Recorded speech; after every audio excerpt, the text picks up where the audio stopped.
Sonic Adventure was the beginning of the end of the Sonic franchise. Now you might be thinking to yourself, it's not that bad, right? I mean, it's got the old characters, it's got some old level style things. Hell, some people even consider it the last of the classic Sonic games. But they're wrong, damn it, wrong. I'll tell you why I don't like it, because it puts in story elements to get in the way of the game. This thing's got unlimited power, you know. It adds a ton of pointless characters, and it could have been so much better if they just kept it simple. Like the original games.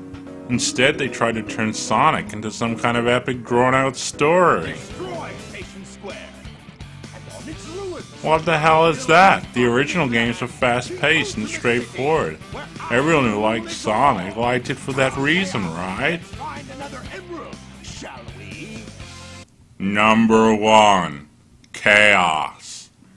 Okay, so Sonic's gotta deal with this monster. He's called Chaos. He's some kind of liquid creature.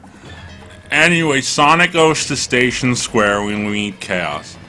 What a boring ass character. I mean, he's made of liquid? Looks like crap.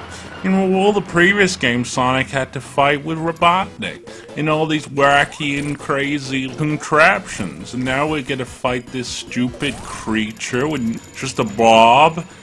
Where's the imagination in that? What's with this Chaos guy? I mean, why can't we just fight Robotnik?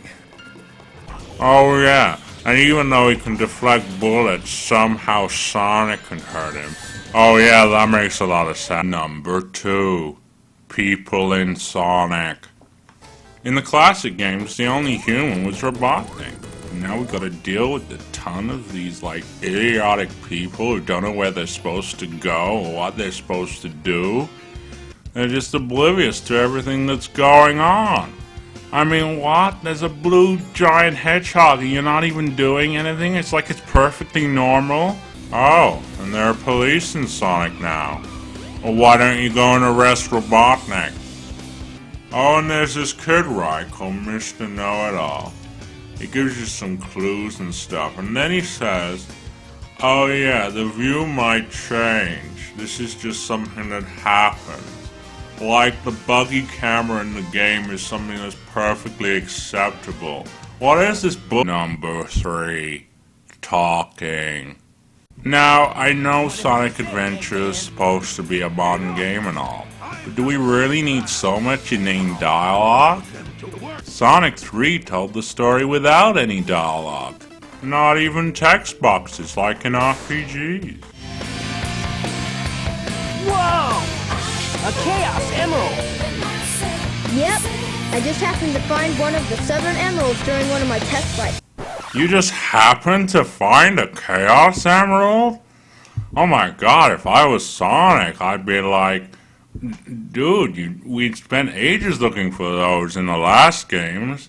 Yeah, I guess we did. Well, quick, lock it up before a button. Oh, there it goes. You just keep mashing the buttons to just skip past all this boring stuff. I mean, what's the point of it? Is this to show us what the characters are like? We don't need to be told what they're like. Dude, Sonic's a hedgehog with an attitude. We don't need to hear him speak. God, it even undermines. Number 4. Extra characters. Yep, it's the big thing people complain about when it comes to Sonic games. And in Sonic Adventure, we're introduced to a plethora of two-dimensional, one-time use characters that don't really add anything to the game. What's the point of them? Attacking other countries, stealing and killing. Can't be the right path to peace. Wow, I would never have thought that. Thanks, generic new character. But anyway, could Knuckles have been the one to take us back to the past? At the end of Sonic 3 and Knuckles, we still don't know that much about him. By the way, this is another good example of a story told without dialogue. It would have been a great way to build his character, I think. He could have opened up the wormhole, been all mysterious, killed all the Chow. In the original games, we had 4 characters: Sonic, Tails, Knuckles, and Robotnik. Amy too, but not many people have played Sonic CD. I mean, that's a pretty strong cast. You've got everything right there you need to make a good story, but for some reason, someone thought that wasn't enough. Now, I don't know who's to blame for this, but it seems like they didn't realize they had everything they needed.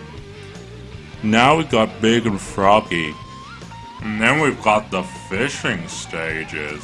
What? First of all, I didn't pick up a damn Sonic game to play Sega-based fishing. What is this bullshit doing in a Sonic game? I want to collect rings, not fish, damn it. I think everyone at Sega must have just forgotten what Sonic games were like.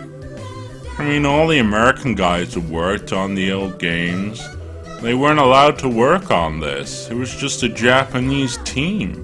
Probably most of the guys who worked on it probably hadn't played a Sonic game in their life. If you haven't played it, play it. It's nothing like this bullshit. Number 5. Crappy overworlds. Now, I've already talked about this a little, but it really bugs me. I mean, what's with all the stupid hubs in this game? Station Square, Mystic Ruins. I mean, look at Mystic Ruins. What's with all the landscapiness? It looks nothing like how the 2D levels look. Why can't it be just Zone 1, Zone 2, Zone 3? Alright, I get it. It's an adventure. Well, the classic games made me feel like I was going on an adventure anyway. I mean, seriously, you have to go through each stage anyway. Having to solve stupid puzzles like this adds nothing to the game. It's just annoying. I want to get on with the game. Number 6. Floaty Orbs of Light. In the original Sonic games, controlling Sonic was pretty easy, I thought. It was always obvious where you're supposed to go. Suddenly in Sonic Adventure, we're surrounded by all these floaty balls of light that just try and tell you what you're supposed to do every 5 seconds. I mean, it's good if you're confused, but surely it should be obvious where you're supposed to go. Number 7. Ciao. Well, I know some people like this part of the game, so I guess I can't go on about it too much. But to me, it really just feels like filler. And looking after a Chao, I guess they were coming off the bandwagon of the Tamagotchi craze of the 90s or something. But really? In a Sonic game? Stuff just gets on my nerves. I just want to play a proper Sonic game. They just keep padding it out. I mean, how much stuff do they want to cram into this thing? Couldn't they have just made it a lot more straightforward? In summation, Sonic Adventure breaks a lot of what made the old games great. To be fair, it wasn't called Sonic 4, but they didn't keep the original series going. So I guess everyone just assumed this is what Sonic 4 was supposed to be. It just had a different name. I guess we were all wrong and people complained about all this stuff because they just changed it all.